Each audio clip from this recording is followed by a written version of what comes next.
Hey y'all. All right.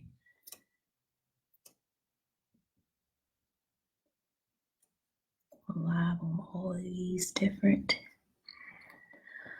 platforms.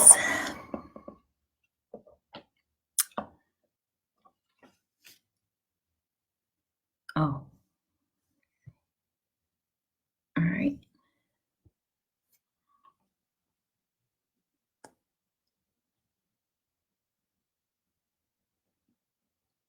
All right. So I'm on Facebook and Instagram Live. I'm gonna wait for some more people to join, but for those that are here, thank you for joining. And this is how to maintain a clean kitchen with Klean World. So got a little bit of a delay, but I'll let some more folks join and get started.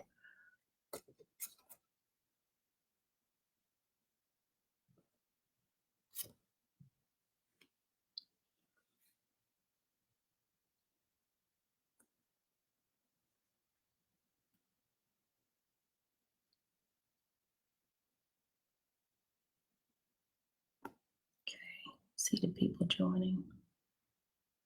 All right. All right, so let's rerun that back.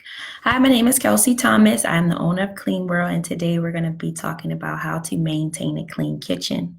I have 10 different tips that I want to talk to you about. And if you have any questions, then feel free to come on in and ask. Drop a DM, whatever else you want to learn about. Don't forget to like, comment, share. See somebody with a crazy kitchen, just go ahead and send it over to them. As we're here to help. So first things first about a clean kitchen, keep your counters clear.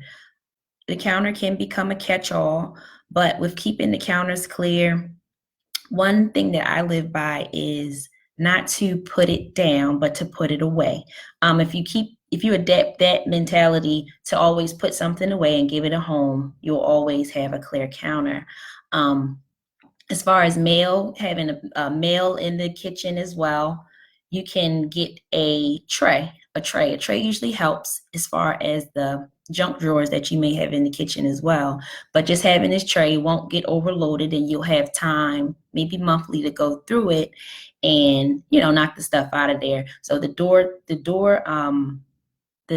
the things you get in the mail from the different carryouts, you always want to put those in there. You don't want to cook, so you want to put something in the mail tray. If you have some friends that are getting married and it's a lot of things that go on top of the refrigerator or on the refrigerator with a magnet, you can always put that in the tray as well.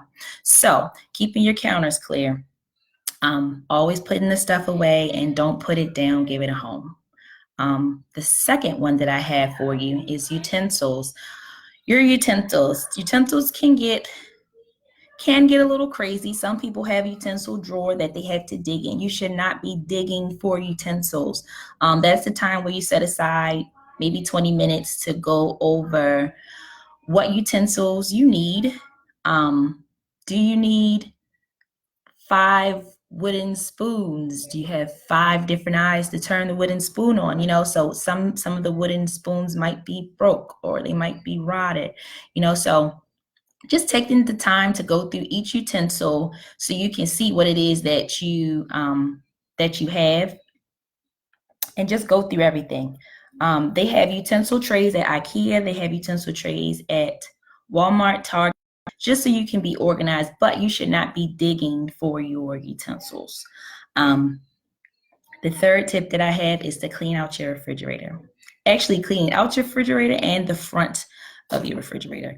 All my utensils tend to disappear magically. And if it's time to go get new utensils, you know that once you declare a home for your utensils, you'll know exactly where your utensils are. Some folks have canisters where the utensils go inside. Some people have drawers, but however you want your kitchen to be, the less clutter, the more it seems like you can do more in your kitchen. I promise you, if you remove everything from your counters, it's like, oh my gosh, I can see, I can breathe. So however you want your kitchen to look, you can take those utensils away or leave them there. The third tip, cleaning out your refrigerator. I have a tip for cleaning out your refrigerator and cleaning the front of your refrigerator. So to clean the front of your refrigerator, if you have, whether it's stainless steel, white, if it's black, especially for stainless steel, you can use Windex or some type of ammonia to remove those fingerprint stains, or just a regular disinfectant spray to wipe down the front of your refrigerator to remove the different particles that may fall on it as well as on top of it. Cleaning out your refrigerator. I personally clean out the refrigerator monthly. You always go over that friend's house and you're like, woo, what's that whiff? It's your takeout. It's the spaghetti from 3 months ago. It's the greens. It's the mayonnaise. It's all kinds of stuff. So taking the time monthly to go through your refrigerator and check the dates on different items. A lot of folks waste money when they go to the grocery store because they don't check their refrigerator. You're going to go get eggs and you never use the 12 eggs that are in here. So taking the time monthly to go through your refrigerator and creating space, you're maximizing your space in your refrigerator. So checking those dates and getting those out of there. Wiping down the bottom of your fridge. Some folks get baking soda, Arm & Hammer to remove the odor that some foods may leave. That's something else that you could use. Your takeout boxes. So if you have takeout from 2 weeks ago and you know it need to go, get it on out of there. It's some condiments in there that you might use for one meal, and 2 years later, you're looking at this oyster sauce. Like, I haven't made anything with oyster sauce. And it says 2018, and that was 2020. So removing that can maximize your refrigerator space. So now when you actually have stuff on the counter, you can put it away. It's a space for you to put it away. So that's more so on cleaning out your refrigerator.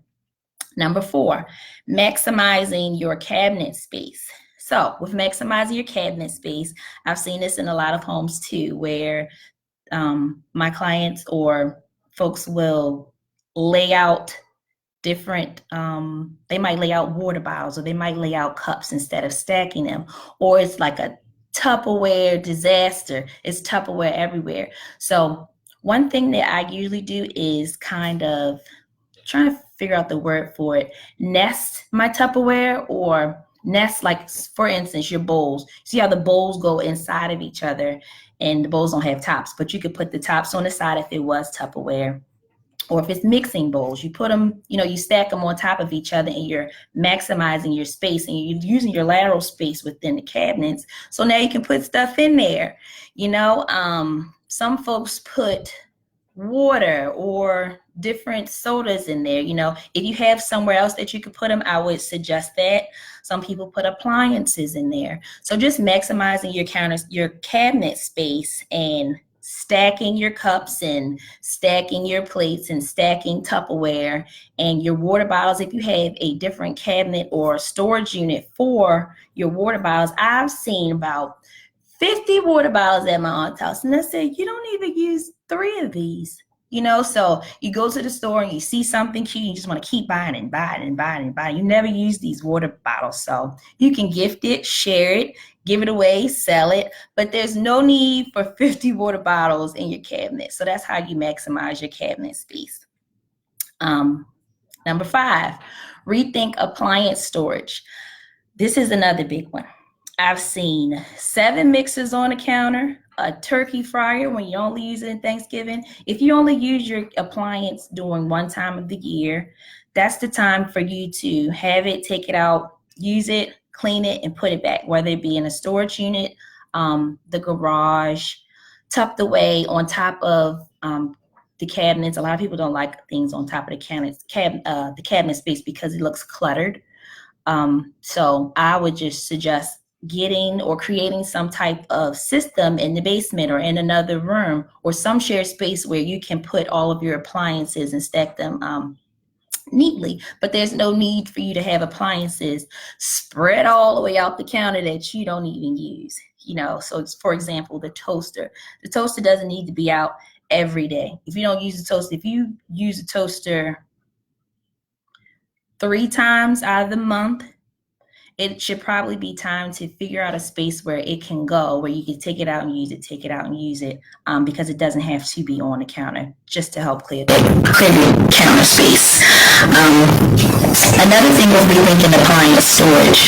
You can use the different shelves. I've seen some systems where you open the cabinet and the drawers come out with the different appliance that you want to use. If it's someone using a blender every day to make their smoothies for their weight loss program, now you have a blender drawer, like something like that can stay because it's used regularly. But if it's something that you only use twice out of the month, then it's time to go somewhere else. So just use your appliance storage space as you should.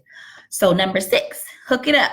So this more so goes with using your lateral space in the kitchen, using your walls and your shelves and your ceilings. There's plenty of different types of kitchens. I've seen kitchens. My good girlfriend has a kitchen in DC. I swear it's about 200 square feet. So she has an entire cabinet system, like a rolling tray, where it's spices on the bottom, it's racks in the middle, it's pans on top, and it's all organized, so it's moving and going with her, and she's using all of her lateral space, and she has pans floating from the ceiling, and spoons on the wall and specials on the wall. So that's not much counter space that she can use. So she has to get creative and create that space. So creating those cabinets, storage units, canisters, just be creative when it comes to the kitchen. So hook things up, all your bags. I've seen a lot. I think they have a bag law coming out where we're going to have to pay for bags. But for those who still have bags, or 50,000 giant Aldi's, whatever bags, make sure you put those bags in some type of container to conceal them, and they're all in one place. So if you need a bag, go to it. We got a question. What's your favorite stovetop and oven cleaners? Something that deep cleans. Your favorite stovetop. So for glass stovetop, I use a cream, and I use something with plastic, like a plastic abrasive scrubber to go over, and always let it dry.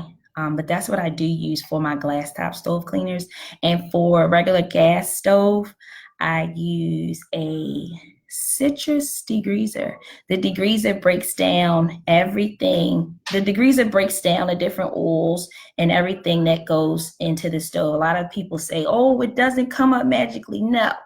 You didn't cook overnight and get the stuff there, so it's not going to come up overnight. But the longer you let it sit and let the acid break down what's on the stove, it will come up. And if it doesn't come up, call me. Got another question. I need a big kitchen. Yes, this is the place to be. Okay, so for number 7, the kitchen sink. Oh, the kitchen sink. The kitchen sink should always be empty. Once you get the kitchen sink empty, let it stay empty. Let it stay empty. You drink a cup of juice, you rinse it out and put it in the dishwasher. It doesn't necessarily have to get clean right away, but put it in the dishwasher.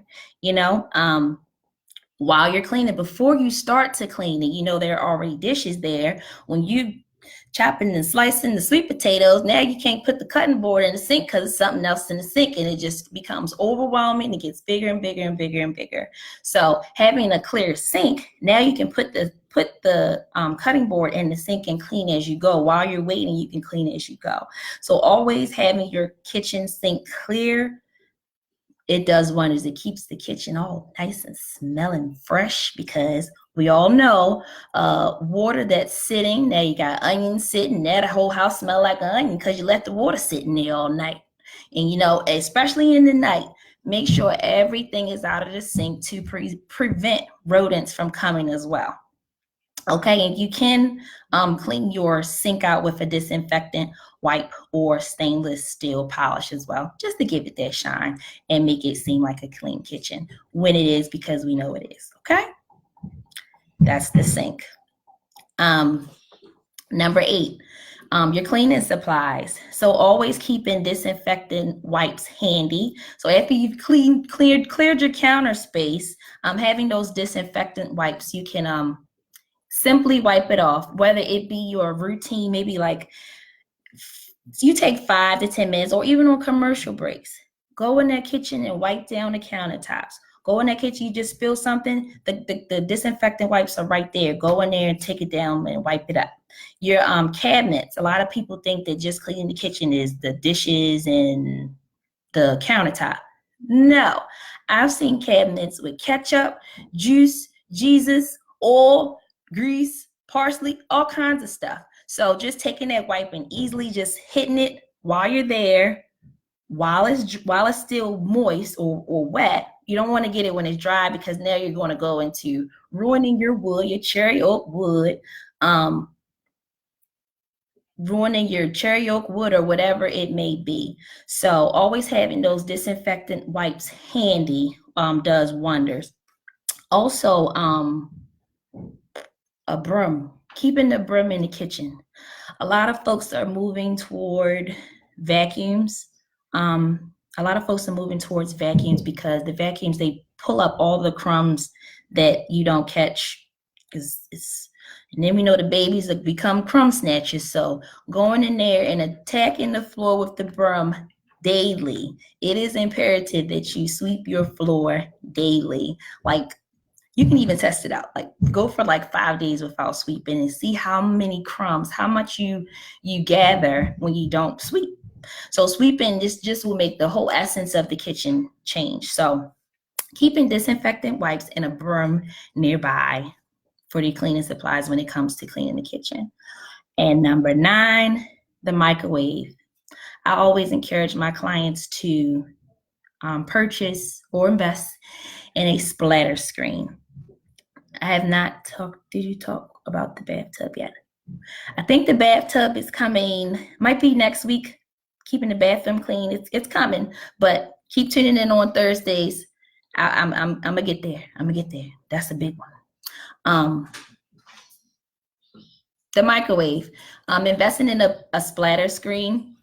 So that's what you cover your food with. So if you have spaghetti and you just cleaned your microwave and it's all nice, and then you put your spaghetti in there for 2 minutes and it's red everywhere. Now I know what you ate for dinner last night. It's spaghetti everywhere. So buying a splatter screen usually helps. A nice one that won't melt or get discolored usually runs you probably $8 or $10. And a regular cheap one you can get from IKEA for maybe $4. The other one at the dollar store is $1, but I promise you it might melt if it's in there too long.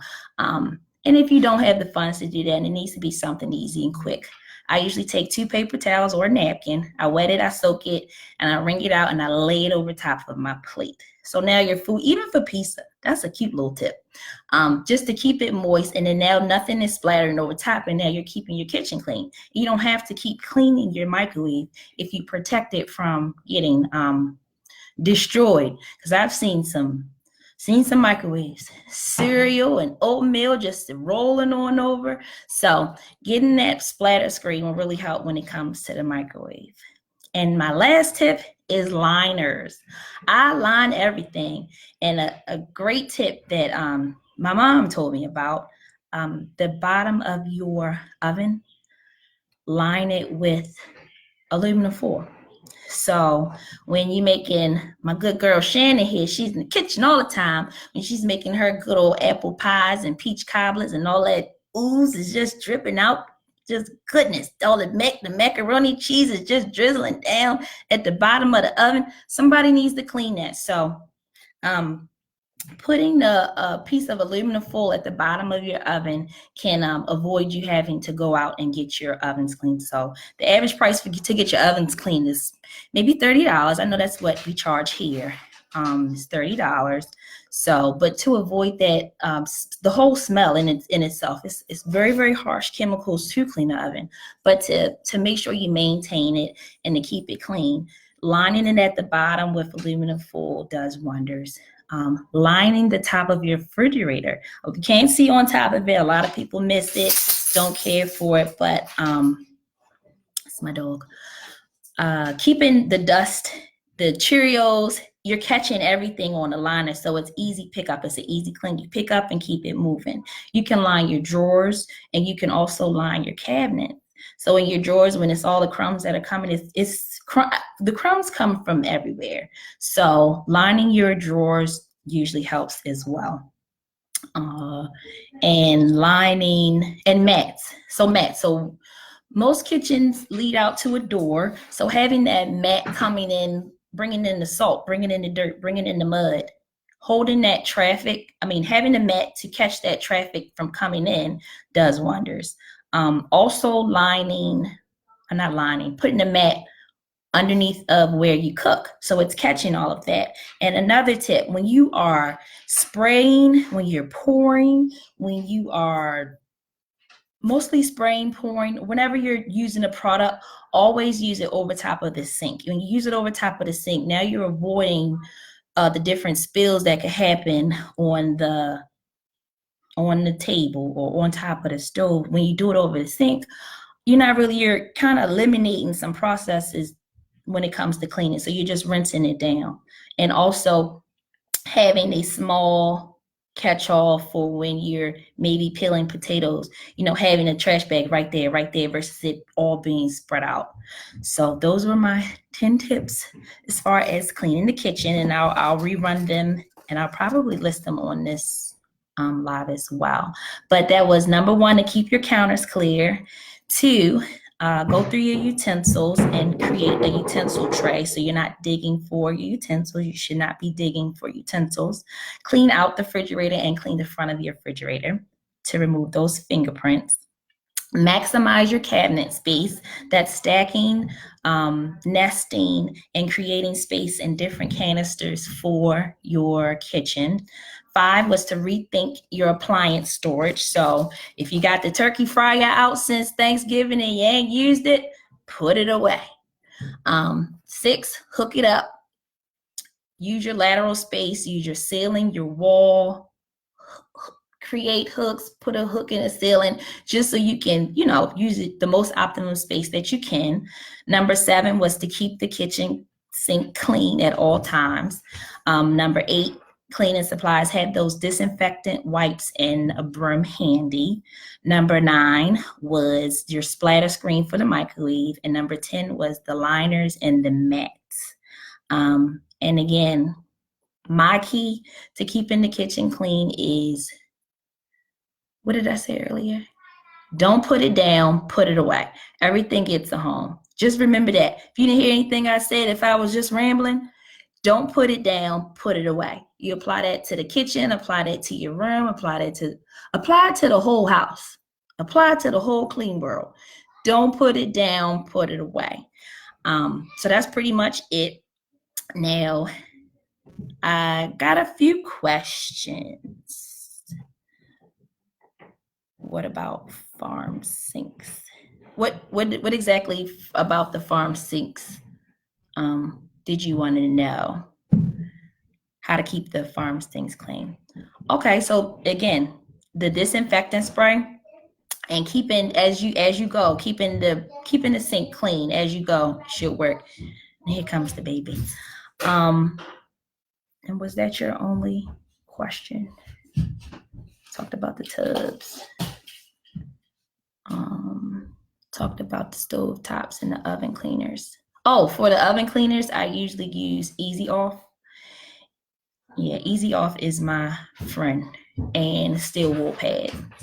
And for the stovetop glass, I use a ceramic cream or a citrus degreaser.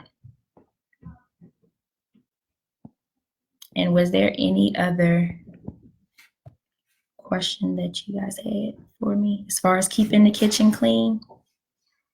We are going to go into different appliances, so it's probably a great segue, but on a later date, and I'll probably post some more content about appliances and how to keep those clean. Again, for appliances, they don't get cleaned overnight. If you have a lot of buildup, a lot of grease, it doesn't happen overnight. You didn't cook overnight and get it there, so it's not going to come up overnight. Like I said earlier, having a different type of degreaser will break down the acid and the degreaser will break down those different particles, so you'll be able to have your optimum clean stove. Were there any other questions that you guys had on how to keep the kitchen clean? Or if there's anything else you want to know about the kitchen, just drop it in the chat, and then I can shoot another video for you, get you some content.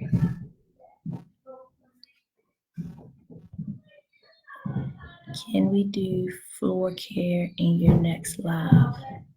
Oh, well, we did floor care. Was it last week? I think we did how to maintain hardwood floors 2 weeks ago. I can shoot it to you as well, say Ashley. Okay, I'll send you the link for how to do floor care in the next. Yeah, I'll show you how to do floor care. I'll send it to you. But is there anything else that you guys want to know about the kitchen that I didn't cover? And I'm encouraging everybody to at least take 15 minutes and go through the kitchen and go through your Tupperware and stack as much as you can, nest as much as you can, stacking stuff inside. Just maximize your kitchen space because it can become cluttered, but having a clear space does do wonders. And if there are no other questions, I just want to thank everybody for joining on Instagram and Facebook. We're going to try to post this video up, and I'm going to actually list the tips. I haven't been listing the tips, but it seems like it'll be helpful. I'll list the tips that I do mention in the live so that you guys can go back and interact and ask your questions if you must. So don't forget to like, comment, share, send it to a friend. And keep checking us out. So tune back in next Thursday at 7 and we'll be here. So thank you for joining and share with a friend. See y'all soon.